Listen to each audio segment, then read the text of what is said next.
Bonjour. La dernière fois, j'ai introduit les fonctions trigonométriques sinus et cosinus. C'était peut-être quelque peu remarquable ou quelque peu surprenant. J'avais introduit ces fonctions sans donner une expression algébrique pour calculer les valeurs prises par le sinus et le cosinus pour un angle donné alpha. Non, on a défini ces fonctions comme des abscisses et des ordonnées d'un point P alpha sur le cercle trigonométrique. Alors, il est assez remarquable que, malgré l'absence d'une formule de calcul algébrique, on peut déterminer des propriétés importantes de ces fonctions sinus et cosinus. Du reste, nous l'avons déjà fait. Nous avons trouvé que ces fonctions prennent des valeurs maximales, minimales, plus ou moins 1, en des points bien déterminés. Nous avons trouvé où ces fonctions sinus et cosinus s'annulent. Nous avons trouvé des plages de valeurs sur lesquelles ces fonctions sont monotones croissantes ou décroissantes. Aujourd'hui, je continue mon étude de ces fonctions sinus et cosinus. Pour commencer, je vais donner un rappel pour ceux qui l'ont déjà vu, cette notion. Sans ça, je vais expliquer ce qu'on entend par une fonction périodique. Alors, nous partons depuis une fonction f qui est définie sur un domaine que je nomme df, qui est un sous-ensemble des nombres réels ici, et nous allons prendre une fonction qui, avec un nombre x dans le domaine df, me rend une valeur f de x qui est un nombre réel. Alors une telle fonction, je vais dire qu'elle est t périodique. Le t est une valeur positive, t périodique, si cette fonction f remplit deux conditions. La première, c'est que son domaine de définition df est, lui, t périodique. Alors qu'est-ce que cela veut dire? Cela signifie la chose suivante. C'est que si je prends une valeur de x quelconque, un nombre réel quelconque, qui est dans le domaine de définition, le translaté, donc x plus t, se retrouve également dans le domaine de définition. La deuxième condition, la voici. Si je considère maintenant la valeur prise, ou les valeurs prises par la fonction f à l'endroit x et x plus t, les deux points sont en même temps dans le domaine de définition. Donc dès que x est dans le domaine de définition, x plus t l'est aussi. Je peux donc calculer la valeur f de x et f de x plus t, et je dois retrouver toujours cette même valeur. Insistons sur le fait que, évidemment, si x bouge à l'intérieur du domaine de définition, le x plus t bouge lui aussi. La valeur f de x peut changer, elle changera usuellement. La valeur f de x plus t va changer dans le même sens. Ils resteront égaux entre eux. Alors voici, sur le graphe, ce que cela signifie. Donc j'ai ici une fonction, j'ai son domaine de définition. Alors le domaine de définition, nous le symbolisons ici par ces flèches bleues.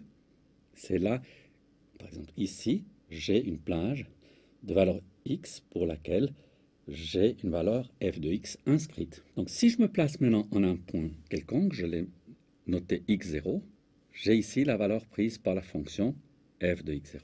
Si je modifie ce x0, c'est-à-dire si je le translate, si je lui rajoute t, je suis en un autre point du domaine de définition, et la valeur prise par la fonction est à nouveau cette même valeur f de x0.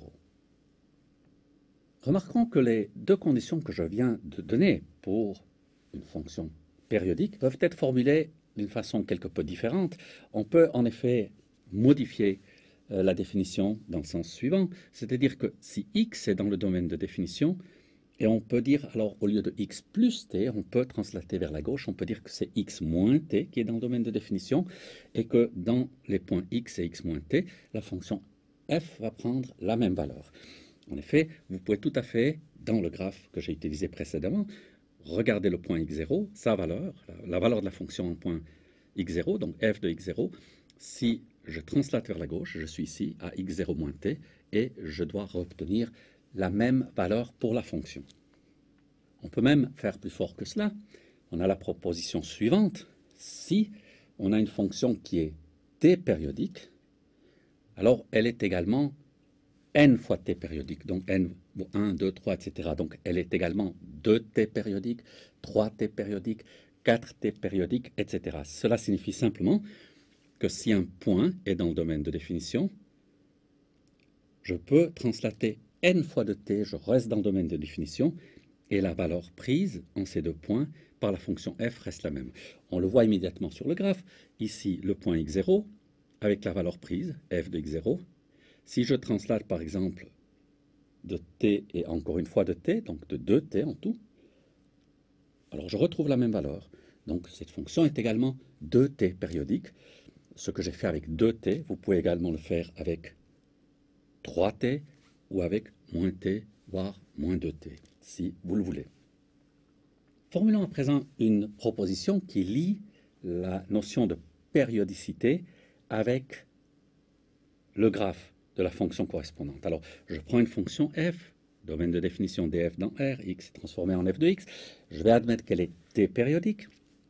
Le graphe d'une fonction, je le dénomme gf, donc c'est l'ensemble des points x, y, tel que le y est toujours donné par le f de x correspondant.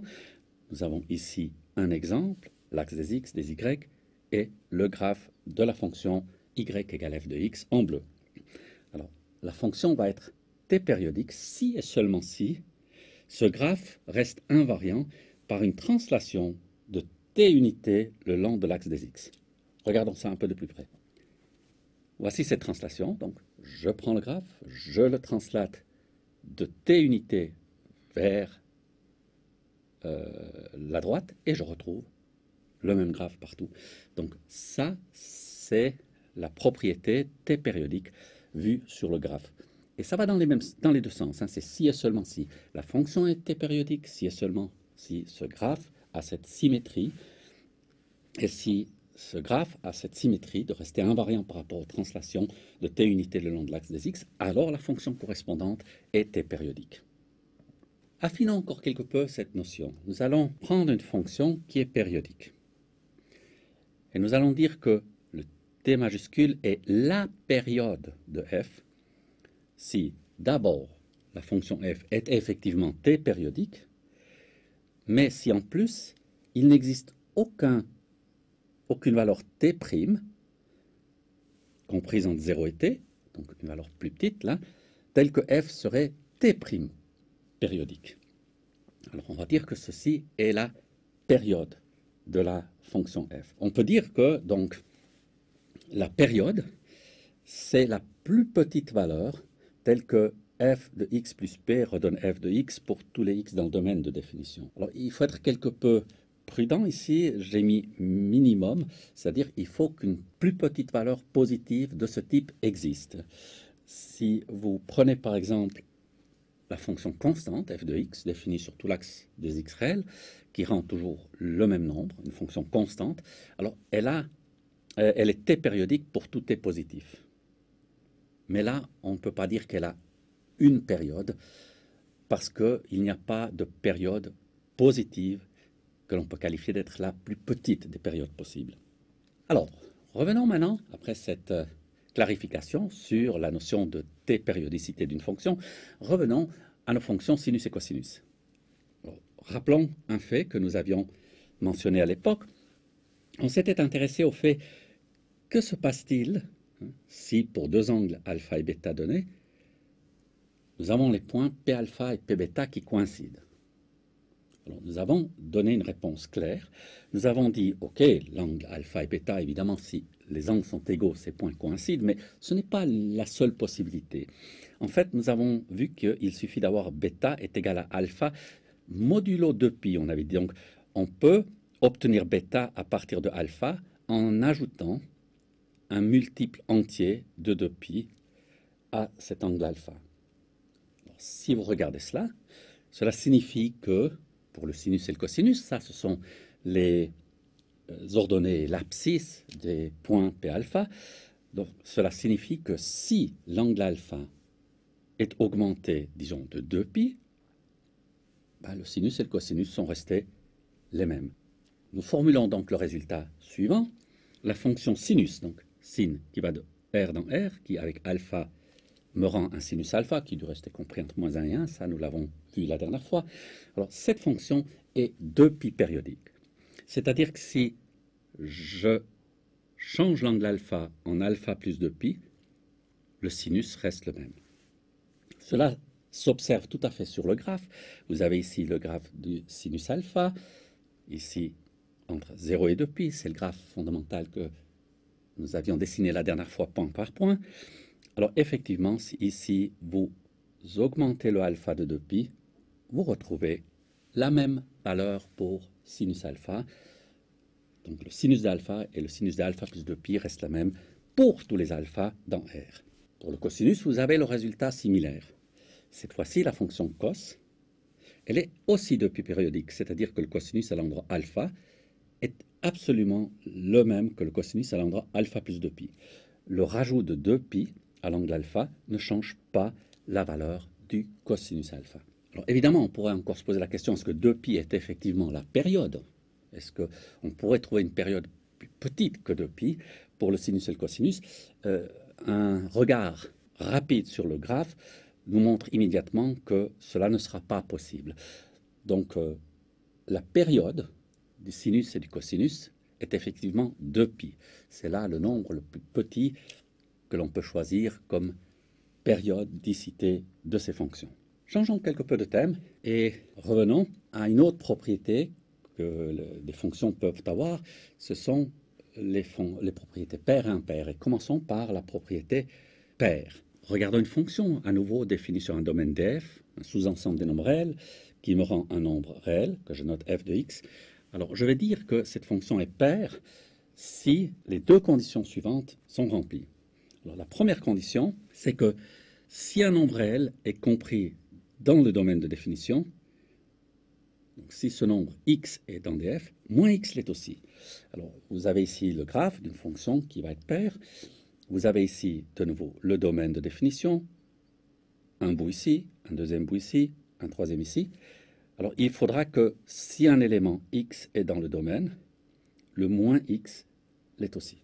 Deuxième condition, c'est que la fonction f prend dans ses points x et moins x la même valeur. C'est-à-dire que si ici en x j'ai une valeur de fonction f de x, en moins x j'ai la même valeur.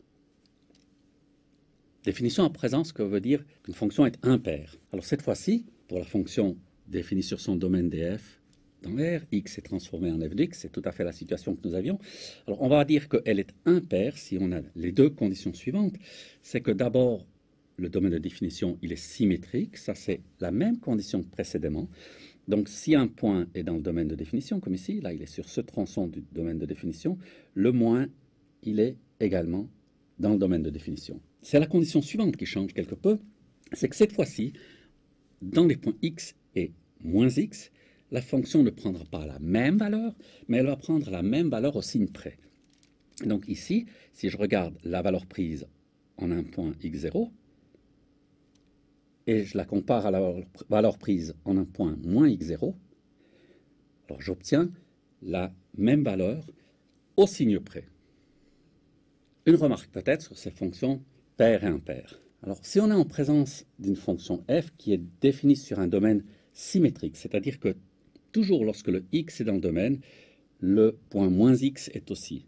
Alors on peut tester ce qu'on appelle la parité, c'est-à-dire on peut voir si cette fonction, est-ce qu'elle est paire, est-ce qu'elle est impaire, ou est-ce qu'elle est ni l'un ni l'autre. Pour le faire, le mieux c'est de calculer f à l'endroit moins x. Donc on change la valeur d'entrée x en moins x. On calcule autant qu'on peut. Alors si on retrouve pour f de moins x la même valeur que pour f de x, on va dire que la fonction est paire. Si on retrouve la même valeur mais au signe près uniquement, on va dire que la fonction est impaire. Si on retrouve ni la même valeur au signe près, on va dire qu'elle est ni paire ni impaire. Alors, regardons le lien entre parité et le graphe de la fonction correspondante et commençons par la fonction paire. Alors, j'ai ici une fonction f, comme précédemment, et on va dire qu'elle est paire si et seulement si, ça c'est une proposition, elle est paire si et seulement si le graphe, alors ça c'est l'ensemble des xy, le x est dans le domaine de définition, le y est donné par la fonction, donc si le graphe admet une symétrie d'axe y, donc c'est une symétrie le long de l'axe ici, de là à là. Alors cela est une conséquence immédiate du fait que la fonction prend en deux points, x0 et moins x0, la même valeur. C'est cette même valeur qui permet de formuler cette symétrie. Encore une fois, c'est une propriété qui va dans les deux sens, si et seulement si. Pour les fonctions impaires, dans la situation correspondante, donc une fonction, comme précédemment, avec son graphe, alors elle sera impaire si le graphe présente une symétrie de centre O. Donc O est l'origine du système d'axes. Donc si je suis en un point x0, avec la valeur de la fonction, ici, si je passe à moins x0, la valeur de la fonction change de signe, si bien que les points correspondants du graphe sont symétriques par rapport à l'origine. Ici, peut-être une remarque, si vous avez une fonction impaire, et si 0 appartient au domaine de définition, ce qui est le cas ici dans cette figure, alors nécessairement, cette fonction va prendre la valeur nulle pour x égale à 0. Cela découle immédiatement de la définition parce que la valeur f de 0, par parité, nous avons une fonction dite impaire, donc elle devrait être égale à moins f de moins 0, puisque 0 vaut moins 0, f de 0 vaut f de moins 0, le moins par parité passe devant, et l'unique nombre réel, ou l'unique nombre réel, f0, qui est égal à lui-même au signe près, donc également à moins f de 0, ben c'est 0. Alors revenons, après cette notion de parité, revenons à ce que l'on peut dire sur le sinus et le cosinus. Alors, on va revenir sur ces symétries sur le cercle trigonométrique. Ici, vous avez une première symétrie. Donc, j'ai le cercle trigonométrique, j'ai pris un angle alpha et je prends un angle moins alpha. Comme ça, je suis dans la situation de parité. Je vais comparer le sinus, respectivement le cosinus, pour l'angle alpha et moins alpha. Alors, observons, et nous l'avons déjà fait lors d'une dernière séquence, observons les points P alpha et P moins alpha et observons surtout leurs coordonnées. Alors, on observe immédiatement pour le cosinus. Alors, le cosinus, c'est l'abscisse des points. Alors, l'abscisse de P alpha et l'abscisse de P moins alpha, c'est une même abscisse. Ça signifie que le cosinus de alpha ou le cosinus de moins alpha doit toujours redonner la même valeur. Quant au sinus, ça c'est les ordonnées. Alors, le sinus de P alpha et le sinus de P moins alpha, en valeur absolue, sont égaux, mais ils sont de signe contraire. Alors cette fois-ci, il faut écrire que le sinus d'alpha, c'est moins le sinus de moins alpha. Cela nous mène donc à la proposition suivante, qui dit en essence que le sinus est une fonction impaire. C'est-à-dire que le sinus de moins alpha est toujours moins sinus alpha. Ça, c'est vrai pour tous les alphas nombres réels. Et cela revient à dire que le graphe du sinus a une symétrie de centre O, et on l'observe ici très aisément. À l'endroit alpha, j'ai une valeur sinus alpha, à l'endroit moins alpha, j'ai la même valeur au signe près, et cela donne 2 points sur le graphe des sinus, G sinus, qui sont en position de symétrie de centre O. Le cosinus, en revanche, lui, est pair, c'est-à-dire que le cosinus de moins alpha redonne toujours le cosinus d'alpha. Toujours, pour tous les alphas nombres réels. Et cela signifie que le graphe admet une symétrie d'axe X. Je vous rappelle qu'ici, pour le cosinus, nous avons toujours le choix de l'axe alpha horizontal et l'axe vertical s'appelle X. Et nous avons donc une symétrie d'axe vertical. En effet, en un point alpha et en un point moins alpha, j'observe la même valeur pour le cosinus, et cela correspond précisément à cette symétrie d'axe. Passons encore à d'autres symétries que l'on peut observer sur le cercle trigonométrique et transcrire de cette façon sur les fonctions. Ça, c'est une étape qui est, je pense, difficile à apprendre, mais qui est importante. Il faut essayer de formuler ces propriétés aussi bien sur le cercle trigonométrique que sur le graphe des fonctions. Il faut essayer de formuler ces propriétés pour finir dans une relation écrite. Alors, pour illustrer cette façon de faire, on va considérer 2 angles, alpha et bêta, qui sont complémentaires. C'est-à-dire, nous prenons un alpha et un bêta dont la somme vaut pi demi.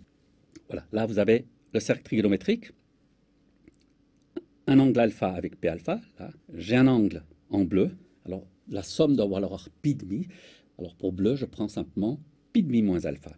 C'est-à-dire que je prends pi demi moins alpha. Donc la partie où je reviens ici en arrière correspond à l'angle alpha. Alors là, j'obtiens 2 points. Et ces points vont toujours être situés de façon symétrique par rapport à un axe y égale à x. Si vous faites varier alpha, vous verrez que cette symétrie reste préservée. Alors cette symétrie peut être exprimée encore par une autre relation, et on peut la découvrir sur le cercle trigonométrique. On peut d'abord la découvrir ici, là, le long de l'axe. On voit que pour obtenir alpha ou bêta, il faut se déplacer d'une même quantité. On peut aussi très formellement retrouver cela. On prend la différence entre bêta et alpha, on la divise par 2 et on l'appelle gamma. Alors, nous avons dit que la somme des angles alpha bêta vaut pi demi. Nous savons que ici gamma est donné par cette formule, donc moins alpha plus bêta c'est 2 gamma.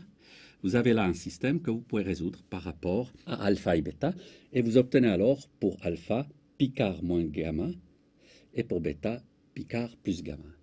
Donc on obtient exactement ce que l'on observe ici. 2 pi quart, on fait une fois un plus gamma vers bêta et un moins gamma vers alpha. Et dans ce cas, on retrouve cette même position de symétrie des 2 points correspondants.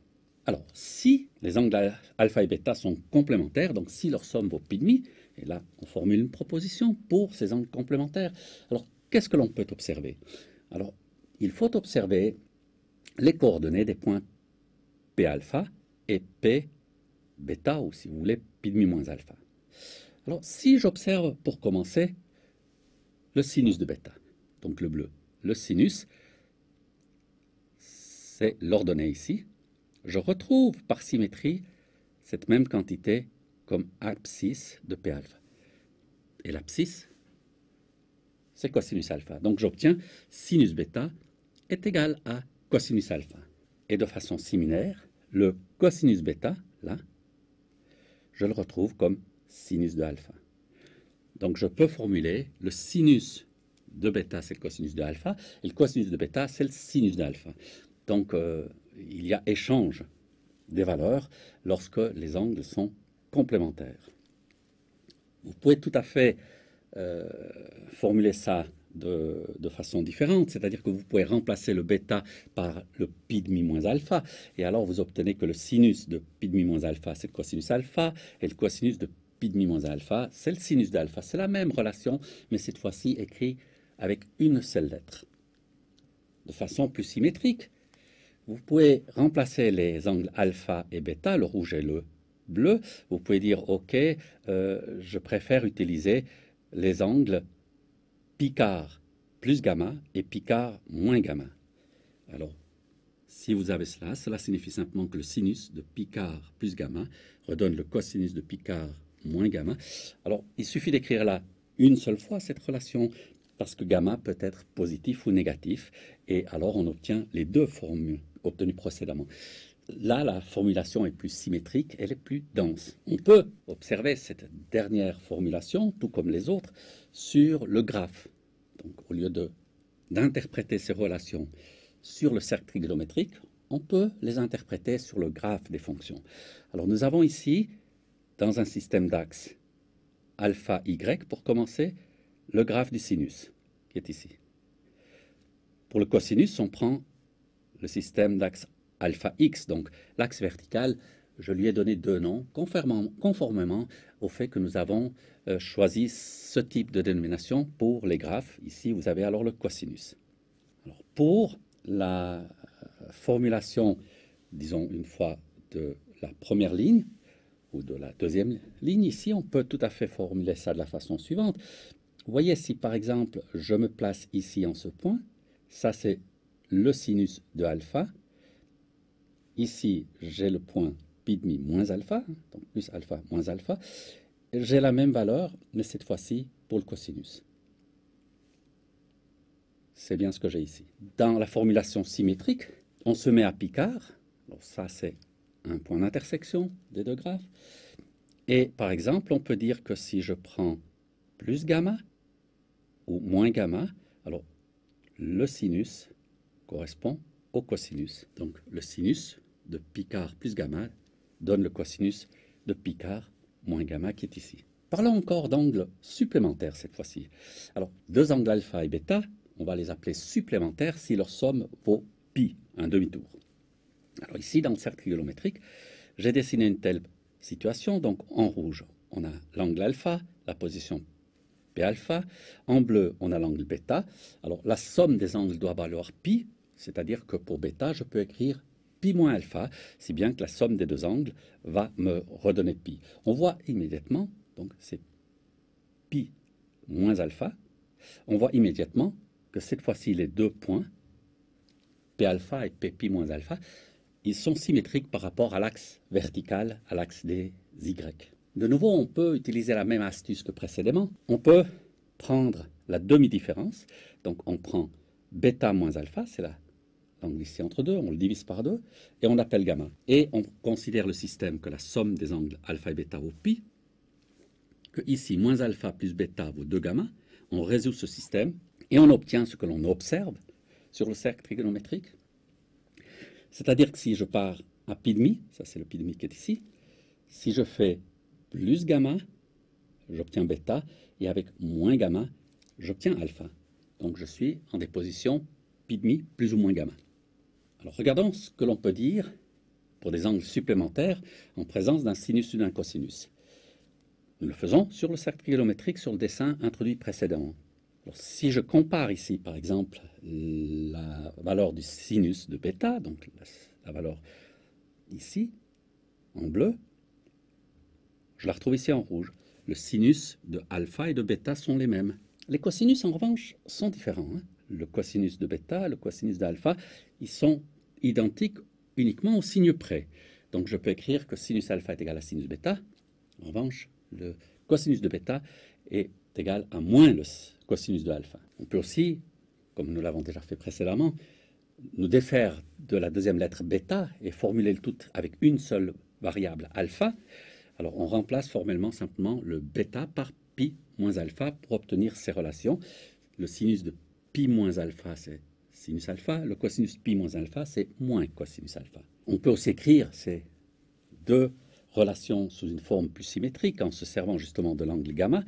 Alors dans ce cas-là, vous voyez, si vous regardez le sinus pour pi demi plus ou moins gamma, alors le sinus reste le même, et on peut observer ce fait sur le graphe du sinus. Là, j'ai le graphe du sinus, j'ai pi demi. Alors si je prends le sinus à l'endroit plus gamma ou moins gamma, je conserve le même sinus. Cela correspond à prendre un angle alpha et pi moins alpha, où j'ai le même sinus. Pour le cosinus, le raisonnement est tout à fait similaire. Je vais à pi demi, plus et moins gamma, et j'obtiens des cosinus de signes contraires. Donc le cosinus de pi demi plus gamma, qui est ici, et de pi demi moins gamma, ils sont égaux au signe près. Là, de nouveau, vous pouvez faire le même raisonnement sur le graphe du cosinus. Là, vous avez le graphe du cosinus, vous avez le zéro de ce cosinus en pi demi. Si vous regardez la valeur du cosinus en vous écartant de plus ou moins gamma de pi demi, vous obtenez des valeurs différentes pour le cosinus. C'est ce que j'écris ici. Le cosinus de pi demi plus gamma et de pi demi moins gamma sont de signes contraires. Cela revient au fait de dire que si ici je prends alpha et là pi moins alpha, j'obtiens des cosinus de signes contraires. Résumons. Qu'est-ce que nous avons appris aujourd'hui? Nous avons appris que ces fonctions sinus et cosinus, qui étaient définies justement uniquement par leur propriété d'être des abscisses et des ordonnées d'un point P alpha sur le cercle trigonométrique, nous avons appris qu'elles sont périodiques, qu'elles ont des parités, paires, impaires, selon le sinus et le cosinus. Nous avons appris à manipuler le sinus et le cosinus pour des angles complémentaires et pour des angles supplémentaires, c'est-à-dire des angles dont la somme vaut pi demi et pi. Alors la prochaine étape, nous allons introduire là quelque sorte une petite étape intermédiaire. On va montrer comment on peut utiliser ces fonctions sinus et cosinus dans le calcul de triangles rectangles. Ça, c'était un chapitre qui, je pense, a une valeur historique, mais aussi une valeur tout à fait réelle dans des calculs quotidiens en présence de triangles rectangles. Merci de votre attention, à la prochaine.